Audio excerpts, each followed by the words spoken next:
Hello everyone, what's up? It's me again, Junkmaster3, and yes, I'm back with yet a new video, and today's video is going to be the top 5 of the month for the month of January.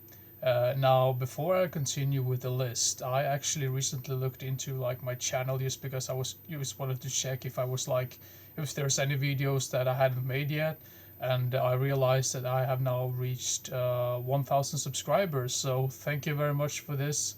Thank for all of you who are watching my videos. Thank you everyone who's like subscribing, liking, and commenting on my videos. I really appreciate that, and I really like the fact that you like my videos.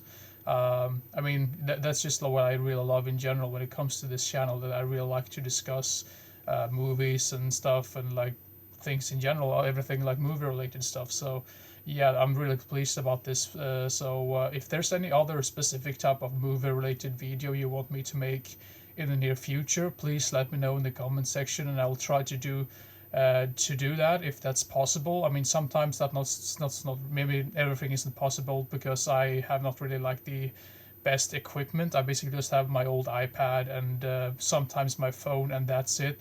So maybe not like as technical stuff, but I mean, if there's any specific type of videos you want me to make, like top 10 lists or ranking videos, or like directors or actors or like anything like that, any like lists or anything, or like overview videos, or yeah, whatever. I mean, please let me know in the comment section what type of videos you want me to make in the future. So yeah, but anyway, that's about it. Thank you very much for, once again, thank you very much for 1,000 subscribers. But now let's begin with the top 5 of the month for the month of January. By the way, also I need to tell you this before I continue with the list. If there's a weird noise in the background, it's just because there's a fan on.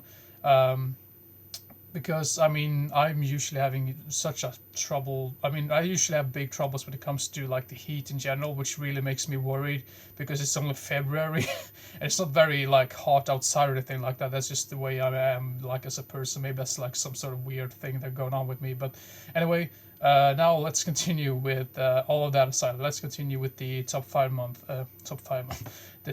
of the month. That's what I wanted to say. So let's see here. At number 5, we have The Hidden Fortress from 1958, which is a classic Akira Kurosawa film, which I had not seen before. I had actually seen the remake of this, believe it or not, which was released like in the mid 2000s, I believe, which has a very more it has more of a comedic tone to it, that remake. But I mean, I knew from the get go when I went into this that this was going to be way much more serious type of film.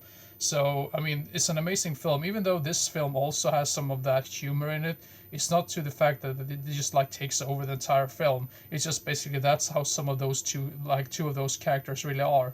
They're like kind of bickering with each other and whatnot. Like the people that are following this swordsman and this lady on this journey, like this princess. Um, so those are like meant to be like sort of like buffoons.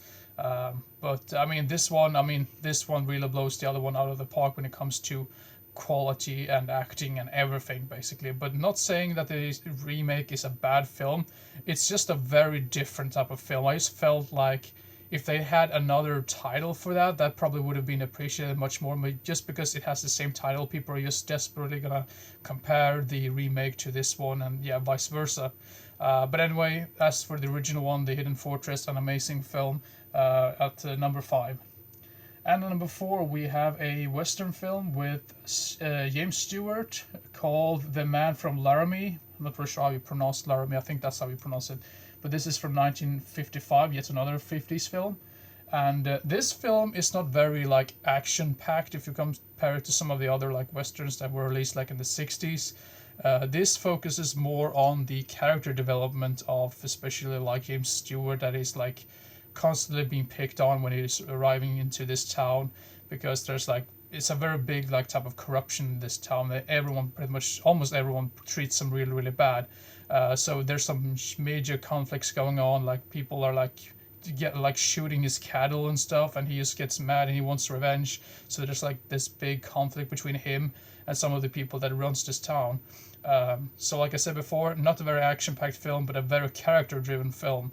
And I thought they developed the character. I mean, the character development in this film is just really, really amazing. You're just constantly rooting for James Stewart, but then you also grow to appreciate some of the side characters as well.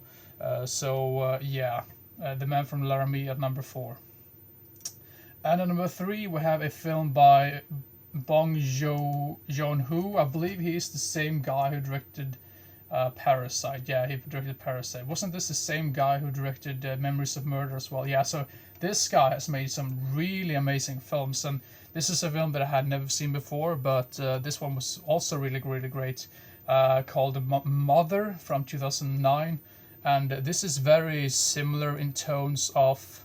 It has a very similar tone, just like Memories of Murder. They kind of like go hand in hand, in my personal opinion, because it's sort of like a similar, not really similar storyline, but it has a similar tone to it. That's what I want to say. So if you do like Memories of Murder, you're probably really gonna appreciate Mother as well. And yeah, I just can't wait to watch any more. I mean, I'm really ready to watch more of this guy's films, because all of the films that I've seen yet has been really good and really phenomenal. So yeah, Mother at number 3. I'm just gonna leave it at that, because I feel that's one of those films that you really need to know nothing about and just go into it blindly, and you'll probably like it even more, because there's lots of things that I could spoil for you, and I just don't want to do that. So yeah, check it out. It's a really amazing film. So if you like any of those other films that I mentioned before that this guy's directed, I think you'll probably appreciate Mother as well.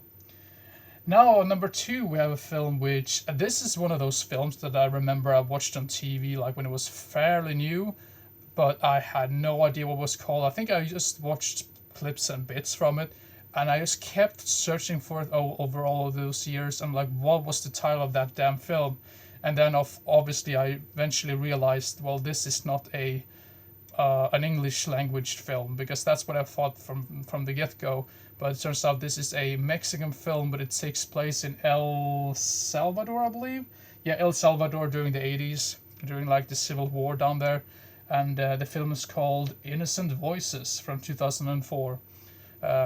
Sort of like a war drama type film. I mean, it's not too much focus on the war itself. I mean, there's like war going on in the background every now and then, like shootings and stuff, and these people have been so like used to the gunfire at some point that it feels like they don't really care too much. I mean, they do care, but they've been so traumatized by it that they're just so used to the gunfire outside. So it's basically about these, like, especially this kid that you follow. This is actually the guy who I think he was working like as a production assistant or something, because he knew what was going on, and it was based on his true what he experienced during the war, basically. So it's such an amazing film, also because it's just it's a sad film, but just at the same time, when you know it's based on true events, it makes it even more sadder. And the guy who experienced this, he actually broke down crying through most of the film, because they really brought back some really horrendous memories.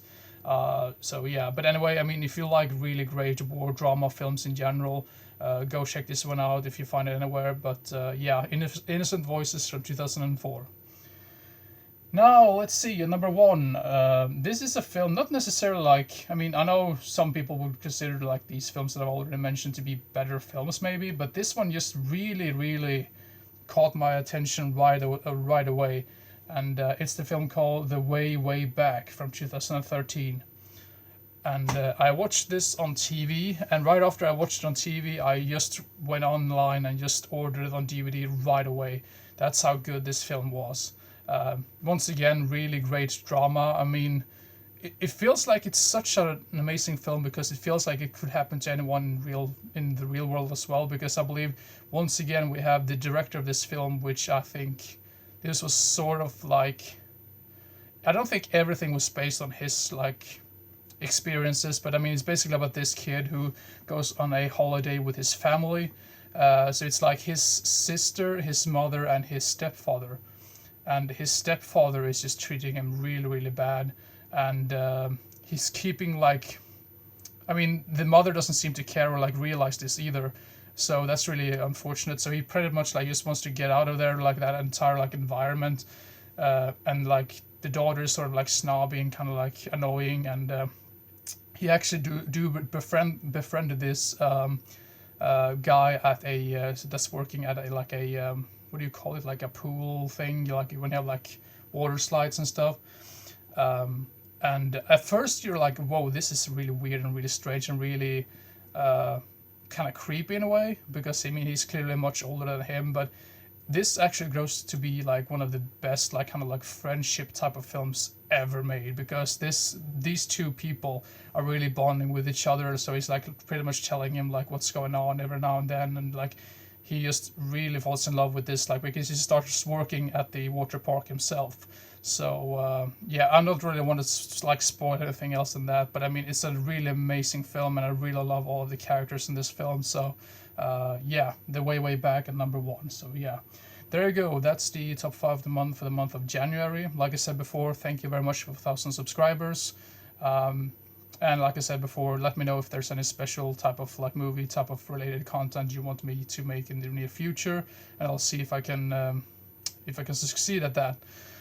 So anyway, hope you enjoyed this particular video. The next video is probably going to be a little bit special, because I made it's sort of like the underrated and overrated films, like movies that I first I'm going to make a list of like 10 movies which most people hate that I really like or that I really love, and films that I think are just really, I mean, that I don't like or that I hate that most people love. So that could be somewhat of an interesting type of concept in general. So but anyway, keep your eyes open for those videos, and see you next time.